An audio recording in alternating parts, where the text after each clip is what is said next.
রোজ দিন তো বড় মাছ খান, আজ একটু পুঁটি মাছের ভাপা করে খাওয়াচ্ছি। আসুন দেখে নেওয়া যাক। পুঁটি মাছগুলো ছাড়িয়ে ছুড়িয়ে সব ভালো করে পরিষ্কার করে রেখেছি। আদা রসুন পেঁয়াজ আর জিরের পেস্ট দিয়ে ভালো করে মেখে নেব। তার সাথে আর কয়েকটি উপকরণ দেব, লবণ, হলুদ, গুঁড়ো লঙ্কা। বেশি দেবেন না, যে যেমন খেতে চায় সেটাই ভালো, আপনারা পরিমাণ মতো দিয়েই নেবেন। লবণ হলুদ দিয়ে গুঁড়ো লঙ্কা দিয়ে দিয়েছি। এইবার দিয়ে দেবো একটু সর্ষের তেল। সর্ষের তেলটা একটু বেশি করে দিলেই ভালো, আমি একটু বেশি করে দিয়েছি। এর সাথে কয়েক ফোঁটা লেবু রস দিতে ভুলবেন না যেন। খুব ভালো করে মেখে কচলে কচলে মেখে একটা বড় বাটির ওপরে বসিয়ে দেবেন।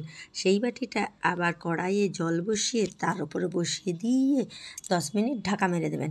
এই ঢাকা মেরে দেওয়ার সময় খুলবেন না যেন, সেন্ট সব বেরিয়ে যাবে।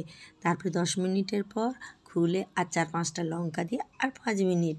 5 মিনিটের পর দেখুন তেল ছেড়ে একদম রগরগে হয়ে তৈরি হয়েছে পুঁটি ভাপা।